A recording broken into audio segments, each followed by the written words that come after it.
우리 말씀 같이 찾겠습니다. 하나님께서 오늘 우리에게 주시는 말씀 에베소서 1장 1절의 말씀입니다. 신약 성경 에베소서 1장 1절 우리 한 절의 말씀입니다. 우리 다 같이 찾으셔서 우리 함께 말씀 읽겠습니다. 에베소서 1장 1절입니다. 우리 같이 읽습니다.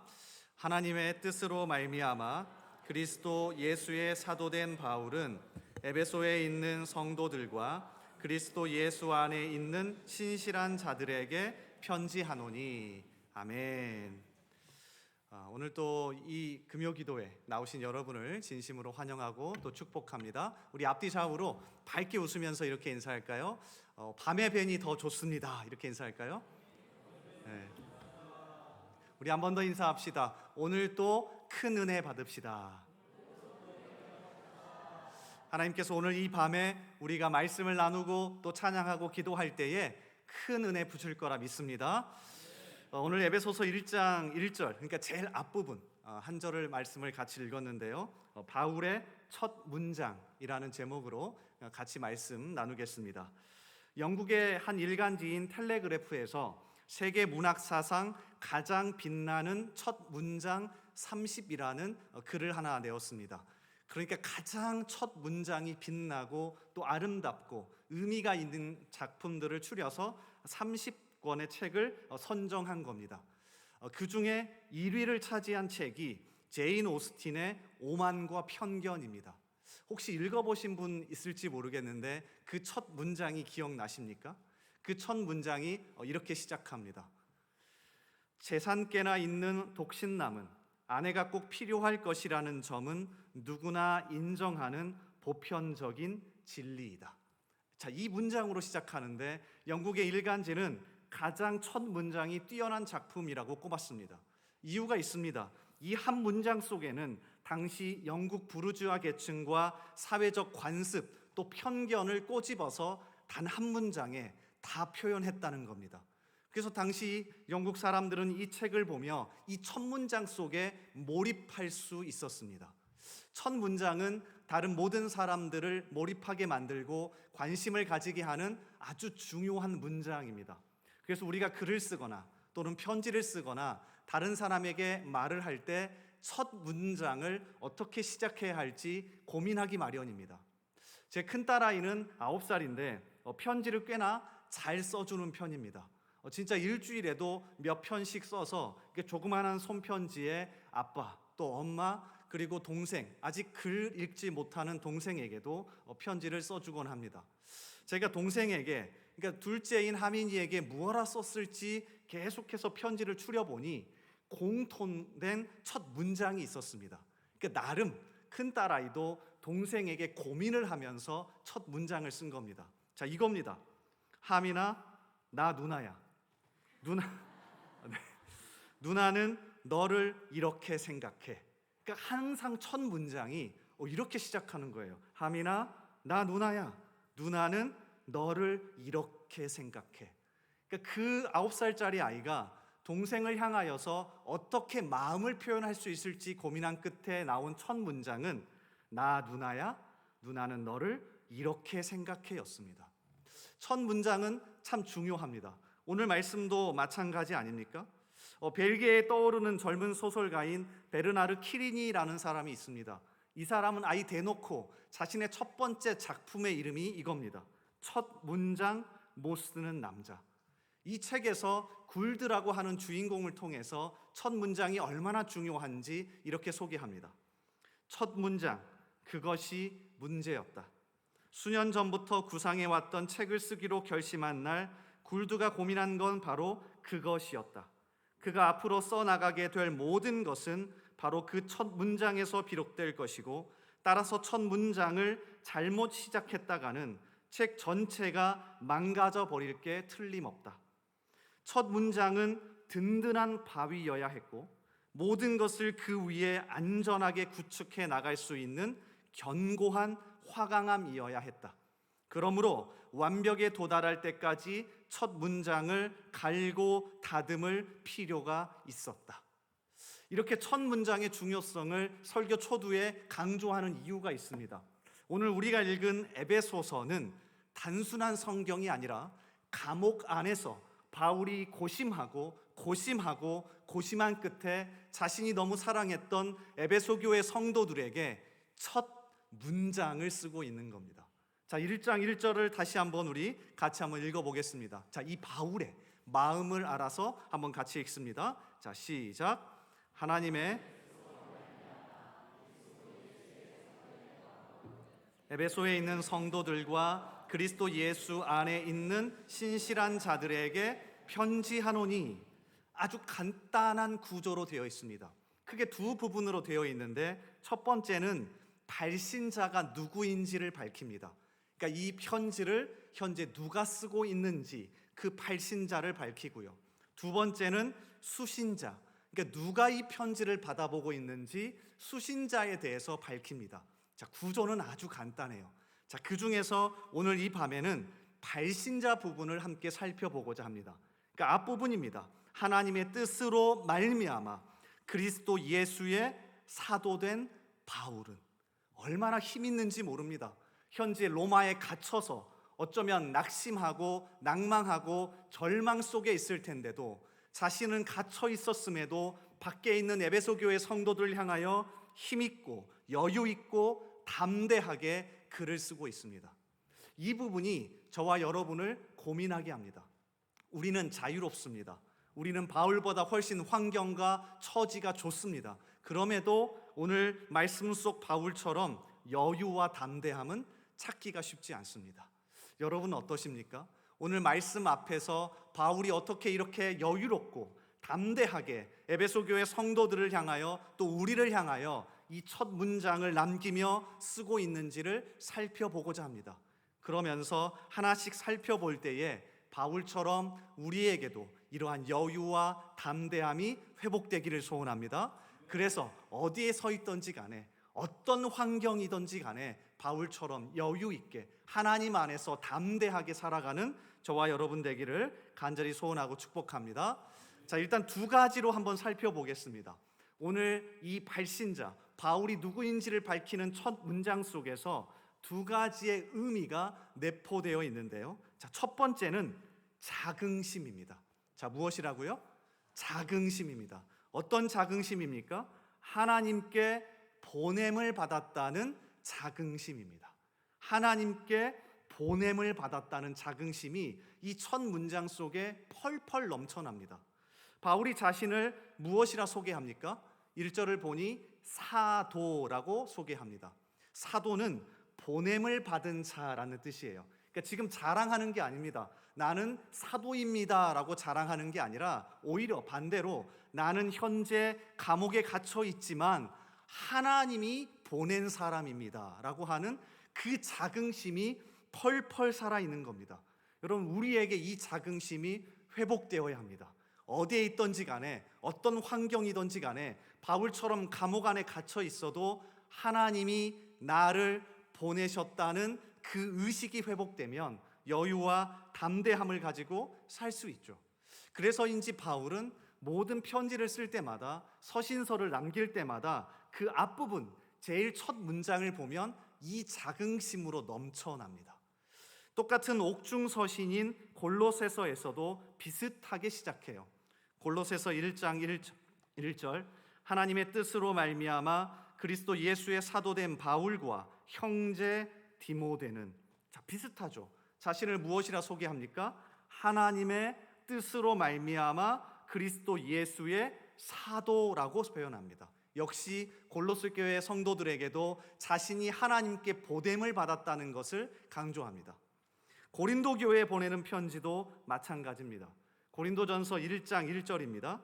하나님의 뜻을 따라 그리스도 예수의 사도로 부르심을 받은 바울과 형제 소스데네는, 특별히 고린도 교회는 바울의 사도성을 끊임없이 의심하고 공격하던 교회였습니다. 그런데도 자긍심이 넘쳐납니다. 너희가 의심을 하건 말건 상관없다. 나는 하나님이 보내셨다는 의식으로 살아간다. 여러분, 갈라디아서에서는 더 화려하게 표현하더라고요. 우리 한번 같이 읽어볼까요? 갈라디아서 1장 1절입니다. 그의 당당함과 자긍심이 느껴지는데 같이 읽습니다. 자, 시작. 사람들에게서 예수 그리스도와 그를 죽은 자 가운데서 살리신 하나님 아버지로 말미암아 사도된 바울은, 갈라디아 지방의 교회들 역시 바울을 끊임없이 의심했습니다. 바울이 흔들릴 수 있습니다. 여러분, 저도 목사이지만 성도들이 끊임없이 가짜 목사인 것 같다라고 하면 마음이 너무 흔들릴 것 같아요. 바울이 그렇지 않습니까? 그런데도 당당합니다. 담대하고 여유가 있습니다. 그의 마음속에는 괜찮아, 하나님이 나를 이곳에 보내셨다라고 하는 그 자긍심이 살아 있었기 때문입니다. 그래서 예민하지 않습니다. 상처받지 않습니다. 오히려 당당하게 그들을 품고 나아가죠. 오늘 말씀을 준비하면서 바울과 비슷한 처지에 있었음에도 바울처럼 당당했던 한 사람이 떠올랐습니다. 혹시 이 사람의 이름을 들어본 적이 아마 있을 수도 있는데요, 2차 세계대전 당시에 독일 교회를 책임졌던 디트리 본 회퍼라고 하는 루터교 목사님입니다. 그는 신학자이자 루터교의 목사였는데 2차 세계대전 당시에 독일의 히틀러가 정권만 장악한 게 아니라 독일의 교회도 휘둘렀습니다. 그래서 예수 그리스도가 교회의 머리가 아니라 히틀러 자신이 교회의 머리라고 이야기했죠. 근데 그가 무서워서 그 누구도 그에게 반항하지 못했습니다. 그래서 독일 교회 내에서 그래도 뜻있고 깊이 생각했던 사람들이 고백교회라는 것을 만들어서 히틀러가 아니라 예수 그리스도가 교회의, 특별히 독일 교회의 머리라고 고백하기 시작했습니다. 그래서 고백교회입니다. 그리고 이 교회의 리더가 바로 본회퍼 목사였습니다. 그래서 나치 정부에서는 본회퍼 목사를 계속해서 감시했습니다. 틈이 나면 죽여버릴 심산이었어요. 자, 이것을 미국의 많은 신학자들이 눈치채고 망명할 수 있도록 길을 열어주었습니다. 대표적으로 라인홀드 니버라고 하는 신학자가 그를 초청합니다. 뉴욕 유니온 신학교의 교수 자리를 만들고 그 어렵다는 미국의 비자도 발급해서 그를 초청합니다. 거기 있다가는 죽을 수밖에 없습니다. 미국으로 넘어오십시오. 그렇게 수많은 독일의 목회자가 미국으로 넘어갔습니다. 그리고 본회퍼도 어쩔 수 없이 미국 망명의 길에 올랐죠. 자, 그런데 한 달쯤 지났을까요? 자기의 마음속에 끓어오르는 한 마음 때문에 미국에 있을 수가 없더랍니다. 그리고 모두의 만류를 물리치고 독일로 돌아갔습니다. 이유는 하나였는데요, 하나님이 끊임없이 그의 마음속에 외치더랍니다. 회퍼야, 나는 너를 독일에 보냈다. 나는 너를 독일에 보냈다. 그 마음이 계속해서 일어나 어쩔 수 없이 한 달 만에 돌아갔습니다. 그리고 고민합니다. 어떤 고민이냐면, 히틀러를 가만히 놔두면 독일 국민들 대다수가 죽게 생겼는데 자신은 목사이기 때문에 할 수 있는 게 없더래요. 자, 그래서 그 당시의 심정을 이렇게 기록해 놓았습니다. 얼마나 고민을 많이 했는지 알 수 있습니다. 나는 목사이기 때문에 암살단에 들어가면 안 된다. 그러니까 히틀러 암살단에 들어가고 싶어 했어요. 목사가 살인하면 안 된다는 것은 지극히 옳은 명제이다. 그러나 미친 운전사가 버스에 승객을 가득 태우고 절벽을 향해 돌진할 때 그 운전사를 끌어내리는 것, 그것도 역시 옳은 일이다. 그 상황에 기도만 하고 있다면 승객 모두 몰살되고 만다.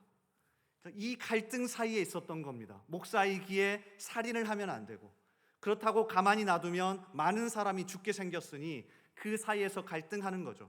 거기다가 더 힘들었던 건 사람들의 눈총이었습니다. 원래 사람이 잘나면 공격을 많이 받습니다. 독일 내에 남아있던 목회자들은 나치 정부에 협조하던 사람이었기 때문에 회퍼를 공격했습니다. 자, 반대로 미국의 망명간 목사들은 어떠했을까요? 자신들은 피해 있는데 혼자 잘났다고 독일로 돌아왔기 때문에 시기하고 질투하며 그를 깎아내렸습니다. 회퍼는 힘들었습니다. 진짜로 마음속에 바울처럼 공격과 어려움 속에 힘들었죠. 자, 그래도 한 가지 결단을 하고 결국 히틀러 암살단에 들어갑니다. 그때 그에게 정말로 힘을 주었던 목회적 권면이 유명한 루터의 문장입니다. 아마 들어보셨을 겁니다. 용감히 죄를 지어라. 그러나 더 용감히 그리스도를 신뢰하라. 이 문장의 힘을 얻어 그가 히틀러 암살단에 들어가죠. 자, 그런데 이 루터의 명제 안에는 몇 가지 행동 원칙, 크게 4가지의 행동 원칙이 있는데 그 중에 4번째 원칙이 회퍼의 마음을 움직였던 겁니다. 자, 4가지를 제가 다 읽어드릴게요. 첫째, 지금 선택이 이웃을 위한 행동이어야 할 것.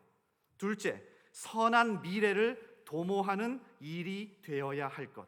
셋째, 자기가 선택한 행동에 대한 책임은 기쁘게 감내할 것. 설령 그 책임이 자기 목숨을 내어 놓아야 하는 경우라도 말이다. 그리고 마지막 4번째, 내가 하는 이 일이 절대적으로 하나님을 위한 것이고 하나님께서 그렇게 하실 것처럼 행동할 것. 다시 말해 하나님이 대신 나를 보내신 것처럼 행동할 것. 이 마지막 4번째 문장이 회퍼의 마음을 끊임없이 요동치게 했습니다. 맞아, 나는 하나님이 독일에 보낸 사람이야. 그 자긍심이 그 어려움 속에서도 그를 움직이게 했고 결국 히틀러 암살단에 들어갔지만 붙잡혀서 사형을 언도받습니다. 약 18개월 정도를 감옥에서 보내고 사형이 집행되는데 28개월의 감옥 생활 동안에도 정말 당당했습니다. 예배를 인도하고 그곳에 모인 사람들을 위로하며 글을 썼는데 다행히도 그 글이 친구에게 전해져서 옥중서간이라는 책으로 남았습니다. 한번 사서 읽어보셔도 괜찮을 것 같아요. 어쨌든 그렇게 18개월이 지나고 그가 그의 사형이 집행되는데 그의 죽음을 목격한 의사가 이렇게 글을 남겨놓았습니다. 자, 한번 잘 들어보십시오. 나는 본 회퍼 목사가 바닥에 꿇어 앉아 하나님께 열심히 기도하는 것을 보았다. 나는 이 사랑스러운 사람이 기도하는 모습에 더할 수 없이 깊은 감명을 받았다. 그는 너무나도 경건한 모습으로 하나님이 그의 기도를 들어주실 것이라고 확신하는 듯했다. 사형장에서 그는 다시 짧게 기도하고 교수대 계단을 올랐다. 하나님, 저를 독일에 보내주셔서 감사합니다. 하나님, 저를 독일에 보내주셔서 감사합니다. 당당하고 침착하였다. 몇 초 후 그의 죽음을 확인할 수 있었다. 거의 50년 가까이 의사로 일했지만 하나님의 뜻에 이처럼 전적으로 순복하면서 죽는 사람을 본 적이 없다. 그는 마지막까지도 당당한 자긍심 속에 담대하고 여유 있게 살아갔습니다. 이유가 무엇입니까? 그의 이 문장에 있습니다. 마지막 기도의 문장. 하나님, 저를 독일에 보내주셔서 감사합니다. 저와 여러분에게 이 자긍심이 이 밤에 회복될 수 있기를 바랍니다. 하나님께서 이 자리에 우리를 부르셨습니다. 하나님이 우리 교회에, 우리 가정에, 우리 직장에, 우리 삶의 터전에 그냥 보내신 게 아니라 나를 보내셨습니다. 이 의식이 회복되어야 바울처럼 또 보네퍼 목사처럼 아무리 상황과 환경이 어려워도 담대하게 여유 있게 살아갈 수 있는 것 아닙니까? 우리는 누가복음 10장을 보더라도 명확하게 이 장면을 이해할 수 있습니다. 누가복음 10장은 제가 참 좋아하는 장면입니다. 예수님께서 70명의 제자를 파송하시는 장면인데, 자, 1절이 이렇게 시작을 해요. 자, 우리 한번 같이 읽어봅니다. 1절 말씀. 자, 시작.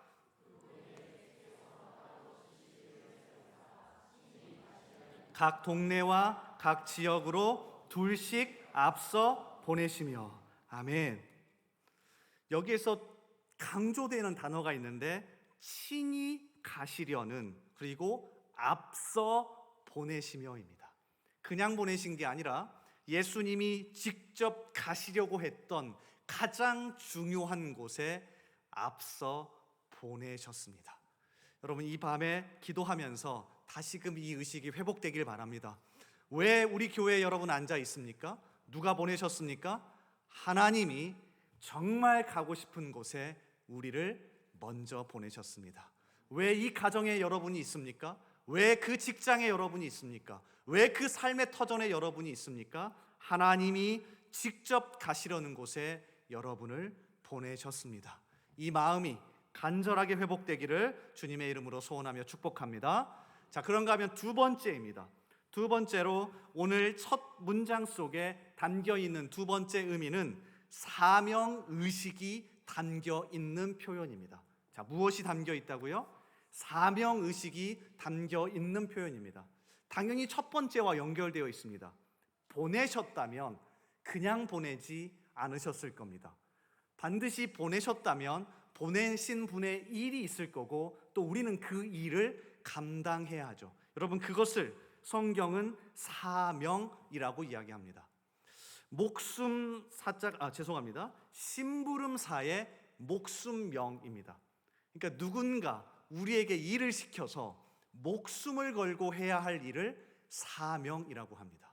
자, 그리고 이 사명은 앞에 있는 교역자에게만 해당되는 것이 아닙니다. 하나님이 우리를 부르셨다면, 그리스도인으로 믿음을 주셨다면 우리 모두는 누구입니까? 사명자입니다. 아무도 아멘 안 하시네요. 앞에 있는 사람만이 아니라 하나님이 우리를 부르셨다면, 하나님이 우리에게 믿음을 주셨다면, 그리스도인이 됐다면 우리 모두는 목숨을 걸고 일을 해야 할 사명자입니다. 아멘이십니까? 그 의식이 회복되어야 합니다. 바울에게는 그 의식이 있었습니다. 내가 현재 감옥에 갇혀 있지만 하나님이 보내셨고 하나님이 나에게 주신 사명 때문에 갇혀 있다는 생각이 강했습니다. 그래서 어떤 공동체이건 또 어떤 기업이건 항상 이 사명 의식을 강조합니다. 자, 우리 양문교회에도 사명이 있다는 것 아십니까? 네. 우리 목사님이 잘 만들어 놓으신 사명이 있습니다. 제가 찾아보니까 이거더라고요. 예수님의 제자가 되고 제자를 삼고 세상을 변화시키는 교회가 되자. 큰일 났습니다. 예수님의 제자가 되고 제자를 삼고 세상을 변화시키는 교회가 되자. 무슨 말입니까? 적어도 양문교회로 부르심을 받았다면, 우리가 양문교회 성도라면 이 사명의식을 가지고 살아가야 한다는 겁니다. 내가 제자가 되고 그 다음에 제자를 삼고 이 세상 속에서 빛이 되어 변화시키는 교회로 살아가자. 이게 우리 교회의 우리의 사명이죠. 기업들도 사명이 있더라고요. 여러분, 요새 굉장히 관심 많아하고 계속해서 검색하시는 삼성전자와 SK하이닉스. 별로 안 웃으시는데, 네, 감사합니다. 주식을 많이 안 하셔서. 삼성전자, SK하이닉스도 사명이 있더라고요. 그거 아십니까? 삼성전자의 사명은 이겁니다. 인재와 기술을 바탕으로 최고의 제품과 서비스를 창출하여 인류 사회에 공헌한다. 인류 사회에 공헌하는 게 그들의 사명이랍니다. SK하이닉스도 마찬가지입니다. 기술 기반의 IT 생태계를 선도하여 사회 구성원 모두와 함께 더 나은 세상을 만든다. LG전자도 사명이 있는데 아주 심플합니다. 고객의 더 나은 삶, 고객의 더 나은 삶을 추구한대요. 월트 디즈니 아십니까? 그들의 사명은 진짜 실제적입니다. 사람들을 즐겁고 행복하게 만드는 것. 그래서 어떤 공동체이건 기업이건 그들이 뛰어들어서 해야 할 사명을 만들어 놓고 그것을 중심으로 함께 열심히 나아가죠. 코카콜라라고 하는 회사가 있습니다. 1985년에 프레드릭 하몬이라고 하는 기업을 연구하는 사람이 이 공장에 방문을 했답니다. 그래서 그 당시에 회장이 공장에서 열심히 일을 하고 있는 사람들을 바라보며 우스갯소리로 이렇게 얘기했대요. 자, 보십시오. 저 사람들의 혈관에는 피가 흐르지 않습니다. 보이십니까? 저 사람들의 혈관에는 코카콜라가 흐르고 있습니다. 그 정도로 자신은 그 회사 공장 직원 사람들에게 사명의식을 강조한다는 겁니다. 자, 그랬더니 코카콜라가 전 세계에 전파되는 놀라운 일이 벌어지지 않습니까? 한 기업도, 한 공동체도 이렇게 사명의식을 가지고 살아간다면 예수 믿는 우리 역시 하나님께 목숨을 받아 살아가야 할 사명을 가지고 살아가야 하는 것 아닙니까? 이 사명의식이 바울에게 있었기 때문에 감옥 안에서도 당당했습니다. 자, 그러면 어떤 사명의식일까요? 바울이 자신의 이름을 사울에서 바울로 표기하기 시작한 것을 보면 바울이 어디에 목숨을 걸고 있었는지 명확하게 알 수 있습니다. 사도행전 13장 13절에서 처음으로 사울을 바울로 표기하기 시작합니다. 자, 이것을 좀 은혜롭게 해석하려면 이렇게 하면 됩니다. 원래 사울이었는데 다메섹 도상에서 예수님을 만나고 은혜를 많이 받아서 무엇으로 이름을 바꾸었다? 바울로 이름을 바꾸었다. 이거 은혜롭지 않습니까? 마치 창세기 17장에서 할례를 받은 후에 아브람에서 아브라함으로 바뀐 것처럼, 창세기 32장에서 야곱의 이름이 이스라엘로 바뀐 것처럼 사울도 하나님을 만나고 은혜 받아 바울로 바뀌었다. 그러면 참 은혜롭게 해석할 수 있습니다. 그런데 실제 말씀을 찾아보면 그렇지 않습니다. 다메섹 도상에서 예수님을 만나고 그의 이름이 바울로 바뀐 것은 약 13년에서 14년이 흐른 뒤입니다. 사도행전 13장은 그만큼 시간이 흐른 다음에 바울로 이름이 바뀌었다고 말합니다. 자, 실마리를 찾을 수 있는데 13장 2절과 3절입니다. 자, 우리 한번 같이 읽어봅니다. 13장 2절과 3절. 자, 시작. 주를 섬겨 금식할 때에 성령이 이르시되 내가 불러 시키는 일을 위하여 바나바와 사울을 따로 세우라 하시니 이에 금식하며 기도하고 두 사람에게 안수하여 보내니라. 안디옥 교회가 두 사람 바나바와 사울을 세워서 안수하고 이방인을 위해서, 이방 선교를 위해서 파송하는 장면입니다. 자, 그리고 실제 이 선교 여행 도중에 사울의 이름이 무엇으로 바뀝니까? 바울로 바뀝니다. 13장 13절입니다. 제가 읽어드립니다. 바울과 및 동행하는 사람들이 바보에서 배 타고 밤빌리아에 있는 버가에 이르니 요한은 그들에게서 떠나 예루살렘으로 돌아가고. 가장 처음에 무엇이라 소개합니까? 바울과 및 동행하는 사람들이라고 소개합니다. 그러니 우리는 여기에서 실마리를 얻을 수 있습니다. 왜 사울에서 바울로 이름이 바뀌었습니까?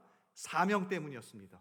바울이 깨닫기 시작합니다. 하나님이 나를 이방 선교를 위한 사도로 부르셨다. 나의 사명은 여기에 있다.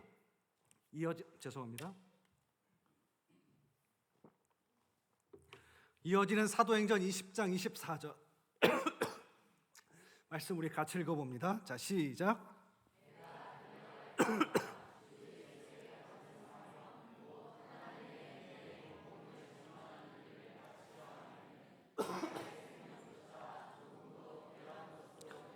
아니하노라. 아멘.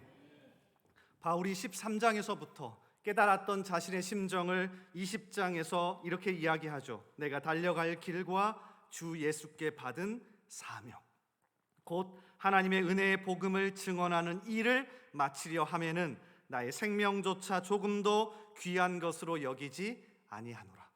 바울은 감옥 안에서 이 사명 의식을 성도들에게 소개하는 겁니다. 내가 현재 감옥에 있지만 걱정하지 말아라. 내가 로마에도 가서 이 복음을 전하려고 여기에 왔다. 하나님이 보내신 사명 때문에 여기 서 있다. 걱정하지 말아라 라고 이야기하는 겁니다. 오늘 이 밤에 바울이 깨달았던 이 두 가지가 우리 가운데 새겨지고 다시 회복되기를 간절히 소원합니다. 하나님이 나를 보내셨다는 자긍심, 그리고 하나님이 보내셨으니 나에게 목숨을 걸고 해야 할 일이 있다는 사명의식, 이 두 가지가 회복되어 어디에서든지 간에, 어떤 환경에서든지 간에 당당하고 넉넉하고 여유 있게 살아가는 저와 여러분 되기를 간절히 소원하고 축복합니다. 우리 같이 찬양하면서 우리 깊은 기도에